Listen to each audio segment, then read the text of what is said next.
Ever since Dimension 20's latest season, Mentopolis, came out last week, I have been having a fantastic time on the Dimension 20 Discord and subreddit, deciphering all the puns and learning about neuroscience and learning about a whole new system, kids on bikes, and a whole new setting, Noir. I hope I'm saying that right. It's gotten to a point where all the information feels a little overwhelming to me now, so I spent some time today just compiling all that information in one document. Thought it would be fun to share in case you haven't come across some of these theories or explanations. We have to start with the puns because they are delightful, and all the PC names are puns, starting with the one that took me the longest to figure out. Conrad Shins is conscience. Anastasia Attention or Attention or Attention. Hunch Curia is curiosity. Imelda Pulse is impulse. The Fix is hyperfixation. And Dan Fucks, and it can spell it anyways. And the production team took that guidance seriously because they did spell it multiple ways during the show. The NPC names are also puns,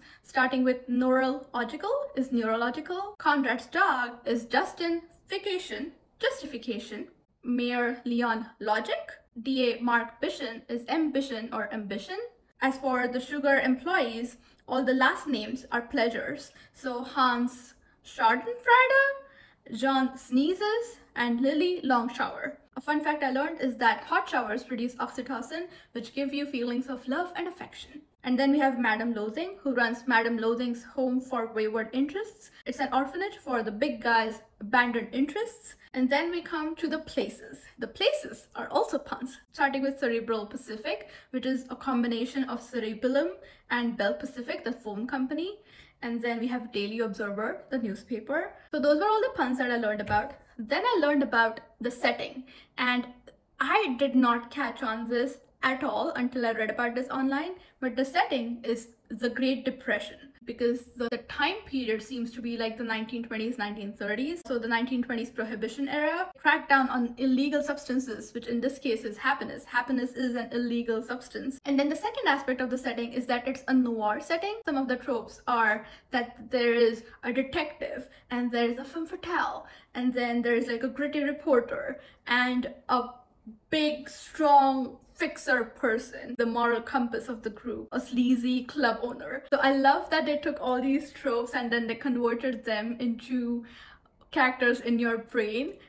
As usual, Dimension 20 does an amazing job with character work, and this is no exception. The next thing I learned about the setting is that they mentioned the day-night cycle in Mentopolis is faster than the real world, and the theory online that I really liked is that because time goes faster in Mentopolis, the commenter was imagining the big guy walking back to his desk in super slow motion, deciding to destroy the file or to submit it, and all of this is happening during that walk from the point of picking up the packet to going back to his desk, which I thought was really fascinating. And then we move on to the system. The system they're using is a hack of kids on bikes. Some of the key elements of the system are that the setting is almost always like in a small everyday town with the players working together to flesh out the town's locations, landmarks, and mysteries. As for the characters, the players choose from various tropes. For Mentopolis, the setting is a small town in the brain, and the characters are being chosen from the noir archetypes that were discussed earlier. Then for the stats, the characters have 6 stats: fight, flight, brains, brawn, charm, and grit.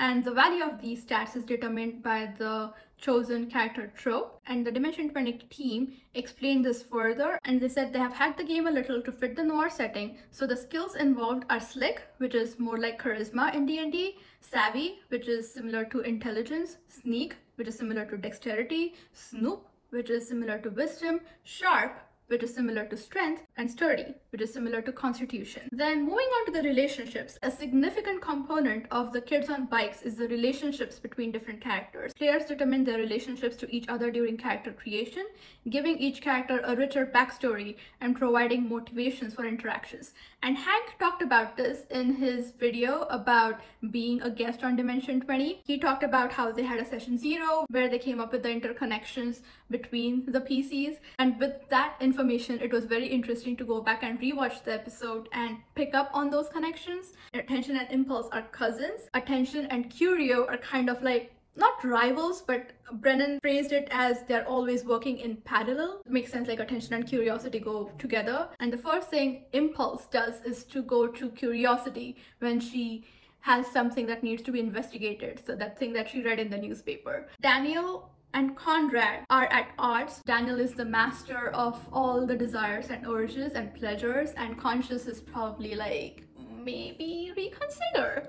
And then Daniel and Curio seem to know each other, that already had an established rapport, and it makes sense that Curiosity would know the pleasure center really well, but I also wonder if that's something that came up in session 0. And then not just the connections between the PCs, but the PCs and the NPCs. Like, one of the things that struck me the first time I watched the show is that Hank's character, The Fix, seemed very well acquainted with the wayward interests at the orphanage, and I wondered if that came up in session 0. And then I came across this theory online about how it makes sense story-wise, is that there were points in the big guy's life when he was hyper-fixated on these interests, and when they got abandoned, The Fix is the one who brought them to the orphanage, which is why he has a soft spot for them, because even though the big guy isn't focused on these interests now, The Fix was guarding them when the big guy was focused on them. The PC interconnections and the connections with the NPCs is probably my favorite thing I've learned through this whole exercise. Next part that I thought was very interesting about the system is that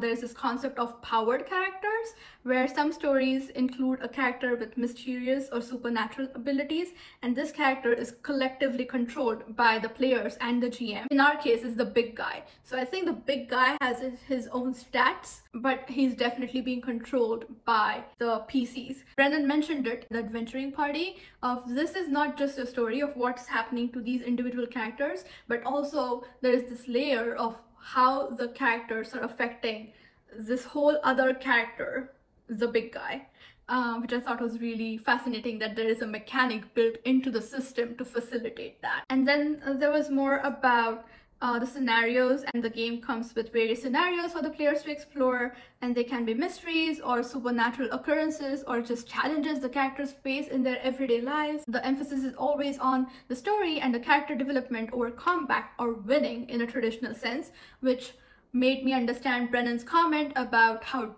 death works in this setting. There's a hit on conscience right now, and if somebody succeeds and kills the conscience, that wouldn't really work for the story. So he said something about it's not like a mechanical death like system like in D&D where you fail 3 death saving throws and you die. Here it's more of a negotiation and a conversation and a discussion that's collaborative, where they decide if a character death makes sense for the story. I'm really liking the system the more I learn about it. So that's everything I've learned from the first episode of Mentopolis. I'll leave a link with my document that I shared at the beginning of the video that has all my notes and all the sources from where I collected all these theories, so that you can go and check them out for yourself. I also found a few content creators who have made some really fun content that I really enjoyed, so I'll leave links to all their channels in the description box below. If you liked this deep dive into Dimension 20 content, you might like my other video that I made for Unsleeping City, where I went around New York with my little camera and explored New York City through the point of view of the Dimension 20 characters. So, you know, just a shameless plug. Go watch it and enjoy. I hope this was helpful, and I'll see you in the brain. Bye.